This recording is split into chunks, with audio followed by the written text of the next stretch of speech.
2:15 a.m. It's the kind of scene that happens sadly any night, anywhere in America, where unseen means unsolved. This president, I think, has exposed himself as a guy who has a deep-seated hatred for white people or the white culture. In this great city, we saw tragedy arrive on a quiet morning.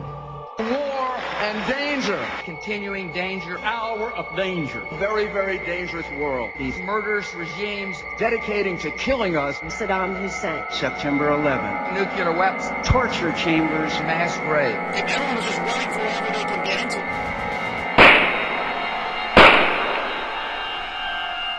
And the people are thinking about money. How do I make money here? And that's where the fear comes in.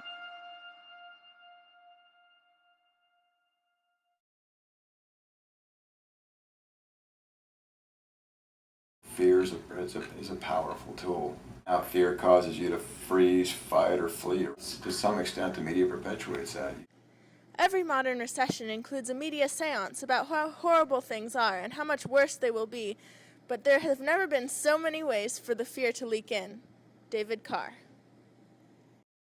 You know, you never had to fill 24 hours a day, 7 days a week with news as you do today on CNN, MSNBC. So how do you do that for 24 hours without throwing in the kitchen sink at it, you know? People tell me all the time, you're just trying to sell papers. Well, yeah, that's what we try to do here. We try to sell papers, okay? It's my business model. You know, they have a saying in my business that says, if page one doesn't sing, the rest of the paper can't dance.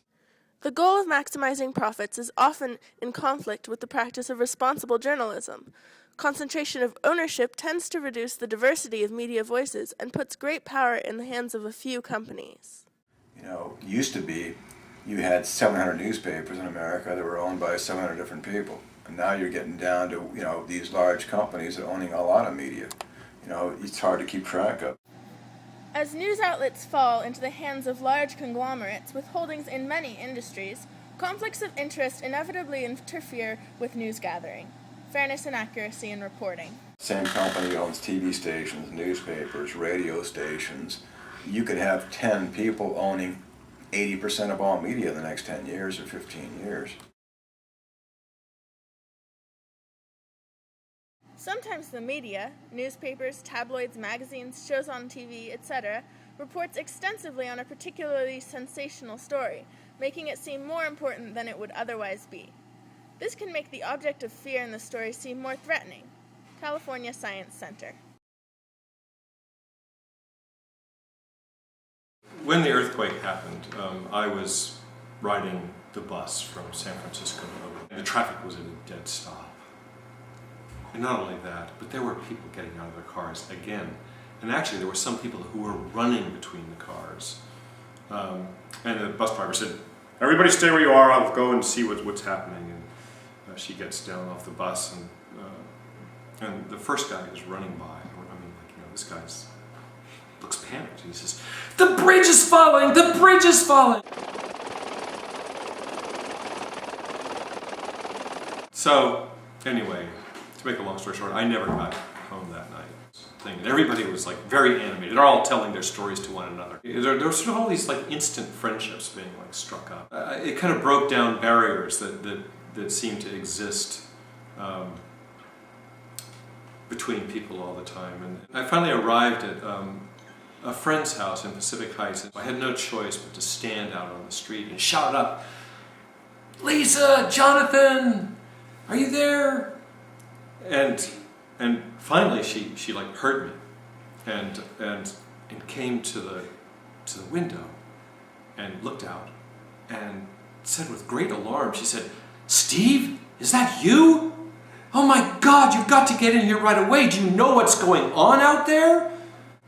And the news about the earthquake was nothing but the stories of the deaths and the damage and the crime, the looting, the people being dragged out of cars, none of which was apparent to anybody who was out there on the ground. So there was this great disparity between what people were experiencing on the streets of San Francisco that night and what the rest of the world thought was happening. The major exaggeration of casualties and damage reported by radio, television, and newspaper outlets became apparent the day after 1989's Loma Prieta earthquake. Coverage of the earthquake suffered from misinformation, inadequate estimations, and preconceived views in the immediate chaos that followed the event. Dr. Everett Rogers. I don't think the media is looking in an emergency like that necessarily for heartwarming stories of people aiding one another, but rather they're looking for the blood. It's important to note that panics aren't baseless, made-up notions. People truly believe they have something to fear, and the concerns often sprout from reasonable uncertainty. For example, companies and agencies around the world spent billions of dollars preparing computers for the year 2000. There was a valid concern that some computer systems might have difficulty with the change, but the media fanned people's fears by trumpeting what might happen if vital systems went down. In response, the public rushed stores, stockpiling water and supplies in preparation for a doomsday scenario that never happened. California Science Center. A small town paper, what I like about small town journalism is that you're more accountable. There's a lot of yelling and shouting going on in the world right now. There's nobody's, we got to tone it down, turn it down, and then start to have a conversation. I don't get hung up too much in tone as much as I do fairness. At the end of the day, is it fair, And did you give both parties a chance to have their say-so? But I think our future depends on us going deeper on a story.